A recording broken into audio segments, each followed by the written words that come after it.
Bonjour, je m'appelle Mathieu et je veux aider les musiciens.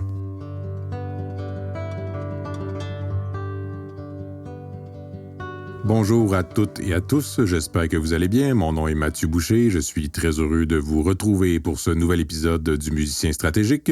J'avais hâte de vous présenter l'épisode d'aujourd'hui puisque ce dont je veux vous entretenir est pour moi une découverte plus récente que le reste du matériel que je vous ai présenté jusqu'à maintenant.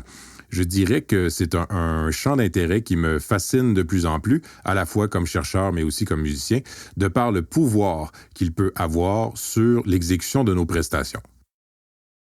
J'ai longtemps pensé que pour rendre mes prestations plus précises sur le plan technique, je devais me concentrer toujours plus sur la technique, entre autres, en supervisant de façon quasi microscopique le mouvement de chacun de mes doigts lorsque je jouais sur scène.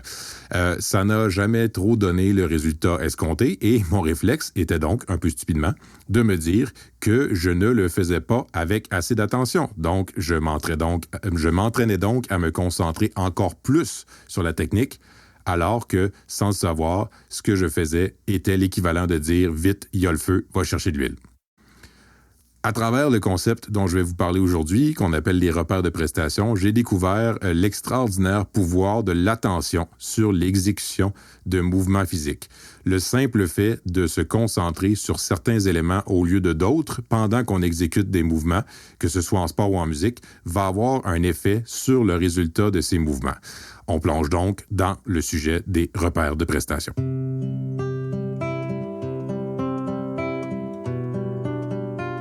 Dans un épisode précédent, je vous ai parlé du concept de chunking, un terme anglais, veuillez l'excuser. Chunking qui implique en fait de mettre plusieurs informations sous une même étiquette.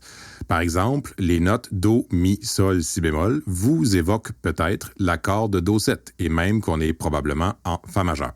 Donc on reprend. Vous recevez par vos sens l'information visuelle, par exemple, sur une partition Do, Mi, Sol, Si bémol, et vous avez ensuite l'idée Do7, et ensuite la tonalité de Fa majeur. Il y a donc là une petite réaction en chaîne à partir d'un stimulus, les notes, un concept, Do7, relié à une autre information, Fa majeur.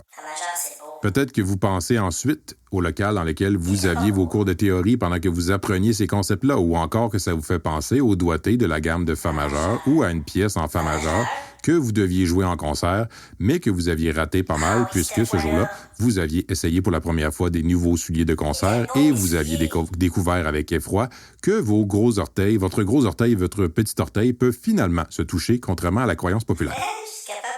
Et là, vous comprenez probablement que se rappeler quelque chose, comme on doit le faire des milliers de fois pendant une prestation, ce n'est pas une tâche instantanée, mais bien une réaction en chaîne. L'autre phénomène que vous avez peut-être déjà vécu est le suivant. Vous entendez dans votre tête fermez les yeux et imaginez les phrases, ouvrez les guillemets, est-ce que j'ai bien barré la porte en sortant de la maison? Est-ce qu'il reste assez de lait pour demain matin? Il ne faut pas que j'oublie de répondre à ce courriel-là demain matin. Je devrais vraiment être en train de penser à autre chose. Pourquoi la personne dans la première rangée a autant de brillant sur sa robe? Est-ce qu'elle voulait améliorer mon bronzage pendant que je joue? Ça a l'air qu'il n'y a rien de pire que d'essayer de ne pas penser à quelque chose quand on ne veut pas y penser. Etc. Tout ceci pendant une prestation. Fin de l'exercice. Ceci illustre un phénomène bien connu que toute personne qui a déjà essayé de faire de la méditation a expérimenté, c'est-à-dire se concentrer n'est pas un état fixe. C'est un travail de tous les instants. On ne se concentre pas, on se recentre constamment. Notre cerveau est comme un ballon d'hélium qu'on ne peut jamais lâcher ou qu'on doit constamment empêcher de s'envoler. Et à ce sujet, il y a une stratégie de mémorisation qui a le double avantage d'aider le rappel des informations, donc la fameuse réaction en chaîne qu'on souhaite la plus précise possible, et aussi de donner quelque chose à faire à notre cerveau et notre attention pendant qu'on joue. Un peu comme un jouet qui va occuper un enfant pendant quelque temps, on peut aussi donner un jouet à notre attention pour qu'elle reste avec nous pendant la prestation. Le concept que je vais vous décrire s'appelle en anglais des performance cues. Le terme cue me semble particulièrement approprié en lien avec la réaction en chaîne. Traduit littéralement, on pourrait appeler ce concept les déclencheurs d'exécution d'une prestation, mais je vais les appeler les repères de prestation. Qu'est-ce que c'est un repère de prestation? Dans notre cas, ce sont des termes qu'on va coller à notre musique, qu'on va associer aux différents passages de nos pièces et qui vont nous aider lors d'une prestation puisqu'on va les savoir par cœur à force de les avoir utilisés. Il y a un chercheur anglais qui était établi aux États-Unis, Roger Chaffin, qui a beaucoup travaillé sur ce concept-là et qui le décrit comme étant les aspects de la pièce sur lesquels le musicien peut porter délibérément son attention pendant la prestation sans perturber le déroulement des séquences motrices longuement répétées. Ce sont donc des points de repère dans la représentation mentale de l'œuvre qu'on supervise pendant la prestation pour s'assurer que tout se déroule comme souhaité. Ils sont formulés à force de répétition. Ils se présentent automatiquement lors de la prestation puisqu'on les a appris par cœur. Et donc, en se présentant, ils stimulent avec eux la fameuse réaction en chaîne dont je viens tout juste de parler. Ils stimulent les pensées et les actions qui lui ont été liées pendant la pratique. Les musiciens expérimentés les placent stratégiquement à différents moments clés de la prestation pour leur fournir en quelque sorte un filet de sécurité. Dans le travail que je vais vous proposer de faire dans quelques minutes, chaque note a son propre repère. Mais ça ne veut pas dire qu'il faut un repère par note. Surtout pas. Avoir un repère par note va rendre la mémorisation beaucoup trop difficile.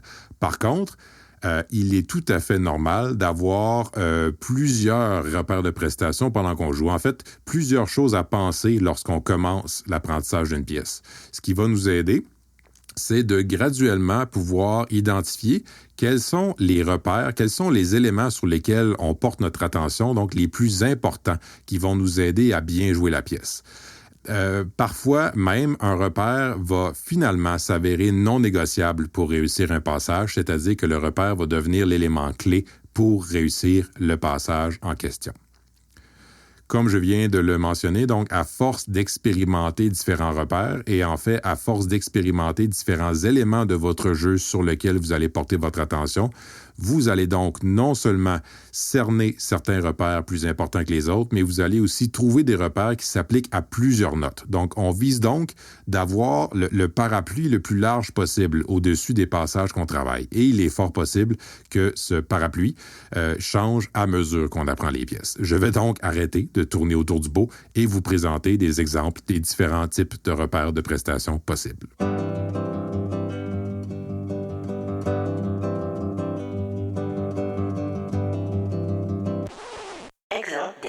De repères possibles. Les repères de prestation peuvent être de 4 ordres. D'abord, les repères structurels, donc les notes ou la structure de la pièce sur le plan théorique. Des éléments techniques, le deuxième, donc les éléments techniques. En troisième lieu, des repères interprétatifs, donc des indications musicales sur la partition. Et finalement, des repères expressifs, c'est-à-dire vos propres décisions d'interprétation pendant le jeu. Maintenant, je vous présente ensuite donc quelques exemples pour chacun. D'abord, les repères structurels font évidemment référence à tout ce qui concerne la théorie, à notre connaissance du langage de la pièce. Et pour ceux qui sont des habitués de mon podcast, on peut évidemment faire un lien avec la mémoire conceptuelle qui est si importante à travailler. Donc, par exemple, je peux être en train de jouer et je me rappelle que la prochaine mesure est un grand arpège de la mineure. Je vais évidemment penser dans ma tête arpège de la mineure. Plus loin, il est possible qu'il y ait un fa dièse accidentel que j'ai tendance à oublier et je vais donc tenter de mémoriser des informations donc entre guillemets fa dièse pour ce passage. Tout ceci donc est hyper important comme je l'ai mentionné, mais il demeure que si je suis sur scène et que j'ai encore besoin de me rappeler ce genre d'informations-là, c'est probablement que la pièce est encore un peu fragile. Il est fort possible que le jeu manque un peu de musicalité si je n'arrive donc pas à penser à autre chose. Le deuxième type de repère, les éléments techniques.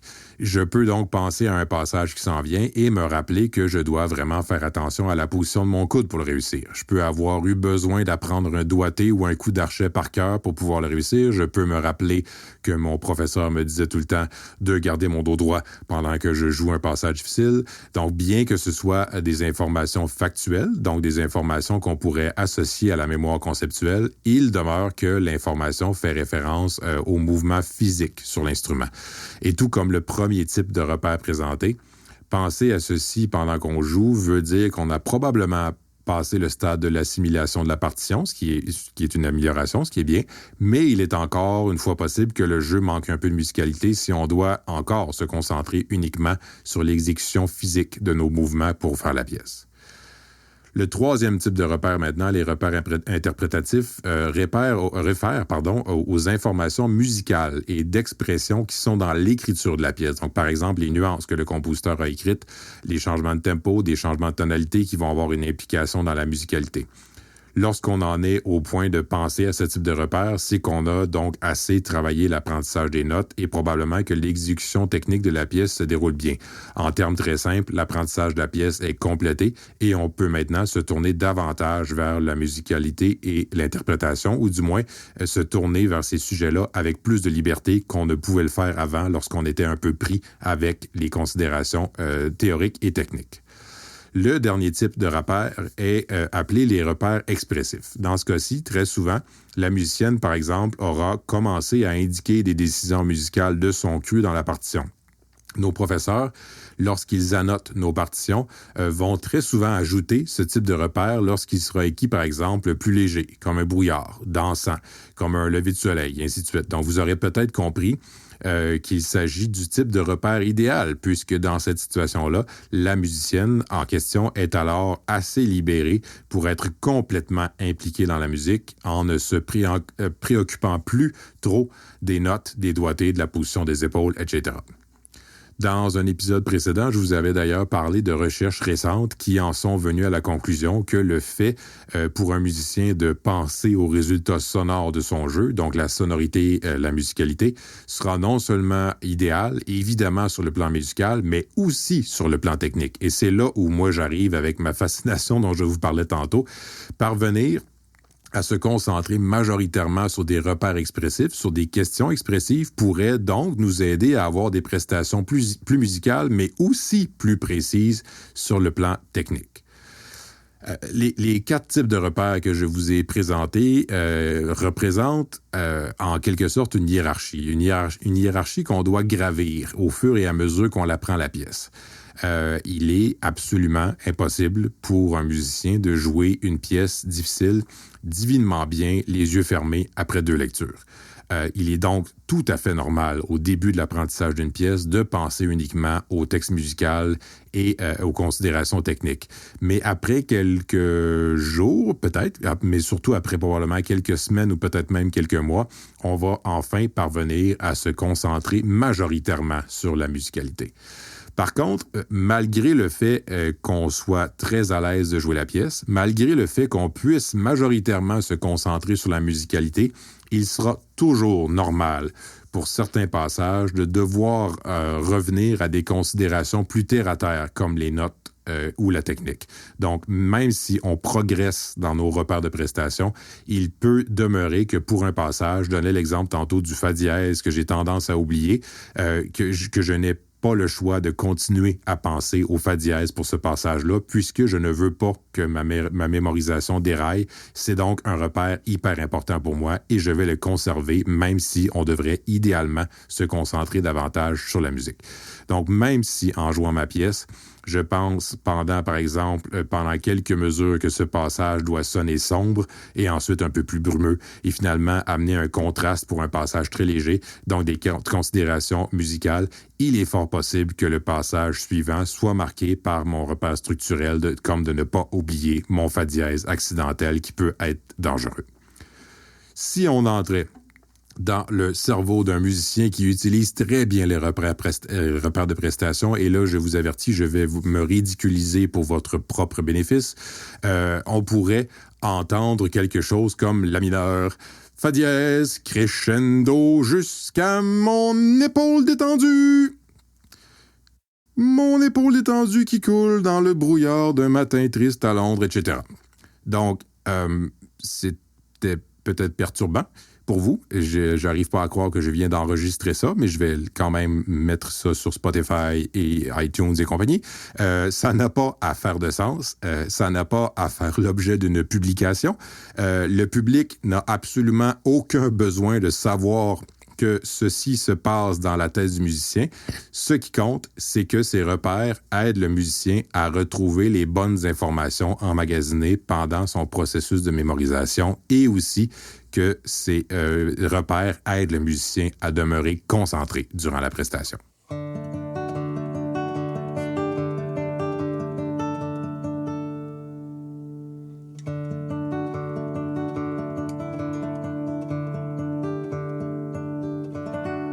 Qu'est-ce qu'on fait maintenant? Si vous souhaitez expérimenter le travail de repères de prestation, je commence par vous proposer d'avoir plusieurs copies de travail de votre partition. Une alternative plus technologique serait d'utiliser les nombreux moyens gratuits à notre disposition pour annoter des PDF. Je vous invite donc, après quelques jours ou même quelques semaines de travail sur une pièce, à écrire sur vos partitions quel serait le thème des différents passages de vos pièces. Quel est l'élément clé sur lequel vous devez porter votre attention pour bien réussir ce passage? Je vous invite surtout à établir ces repères-là en laissant le moins possible d'espace vide entre eux. Une mesure ou un court passage sans repère deviendra peut-être sur scène un magnifique terrain de jeu pour les dialogues intérieurs très peu productifs qu'on a parfois sur scène ou les questions très peu productives que je vous ai données tantôt en guise d'exemple.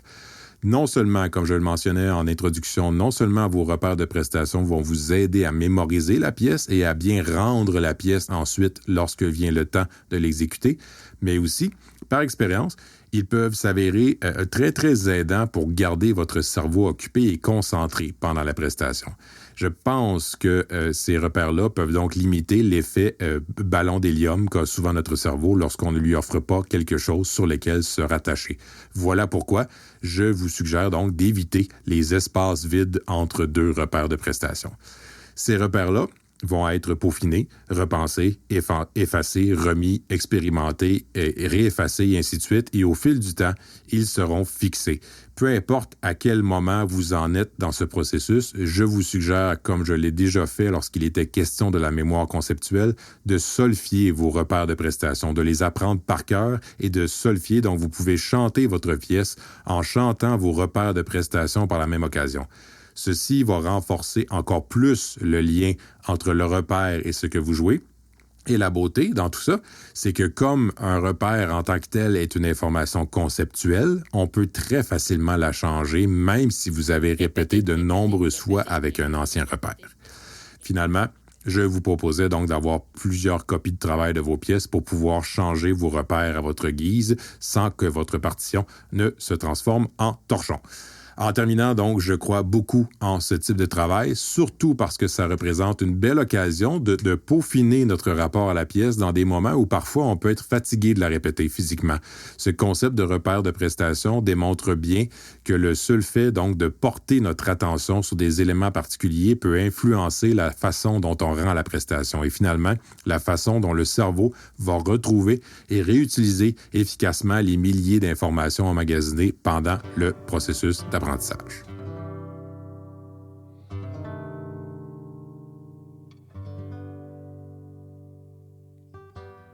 J'espère que l'épisode vous a plu. Je termine en disant, comme d'habitude, un immense merci à mon ami Jean-Sébastien Potvin de Vanti Productions pour la post-production de balado et je vous dis bon travail et prenez soin de vous.